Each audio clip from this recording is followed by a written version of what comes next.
Welcome!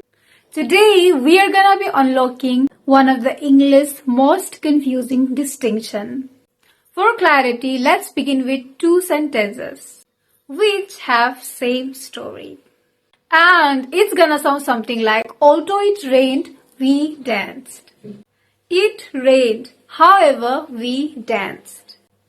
Both the sentence, they feel same, right? But one is a glue and the other Velcro. And that is a secret difference between conjunctions and conjunctive adverbs. And this brings to the topic, what are conjunctions? You can think of conjunctions as the inner thread that holds a sentence together, for they connect within sentences. For example, although it was late, she stayed. Whereas other left, she remained. Because I cared, I stayed. These sentences, they don't need extra punctuations. They are smooth and internal operators. Some common conjunctions are although, whereas, because, while, if, even though. Okay, now we have learned about conjunctions. This brings us another question. What are conjunctive adverbs? Conjunctive adverbs are a sentence bridge. They connect two separate ideas like stitching across two islands. And they usually sit between two full sentences and require punctuation. For example, I was tired. However, I kept walking.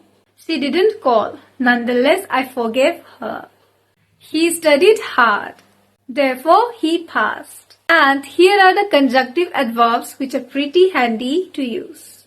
However, therefore, nonetheless, meanwhile, hence, instead, furthermore, punctuations.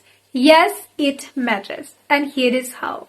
I wanted to go, however, I will say. After fixing the sentence, it would sound something like, I wanted to go. However, I was sick. You see, the thing is, you need full stop or semicolon before conjunctive adverbs. For example, he was tired. However, he continued. I failed. Therefore, I tried again. But why should we use them? Because they are not glued, they are transitions. Now that we have learned both its meaning with example, but when are we supposed to use which? You see, my dear, if you want to sound smooth, use conjunctions. Although I disagreed, I listened. It gives a natural flowing vibe.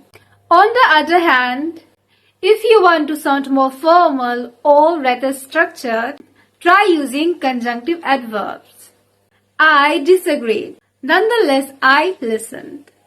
This creates balanced logic and elegance, like very demure and very mindful. Now, please listen to these two sentences that I'll be transforming before you. He was angry, he apologized. Although he was angry, he apologized. Or he was angry, however, he apologized. She was hurt, she helped. Even though she was hurt, she helped. She was hurt. Nonetheless, she helped. You heard the shift. Both pose the same idea, yet with different hint of rhythm. And here is the homework for you. Comment below any sentence and try to transform them into both forms, that is conjunction and conjunctive adverbs. And yes, English has pitfall as well. Let me speak before you that it is very easy to get confused, which to use, and nonetheless it is not very easy to be perfectly versed all the time. Or to err is human.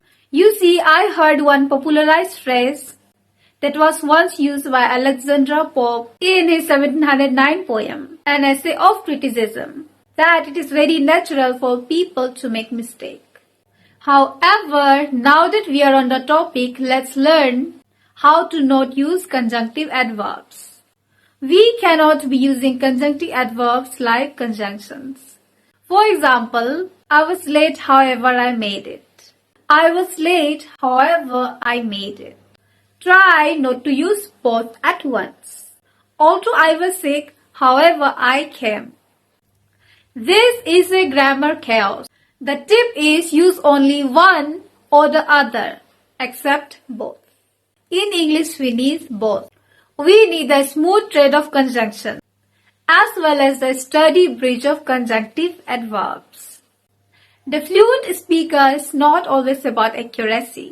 We have got to be aware of the flow, aware of punctuations, aware of tone.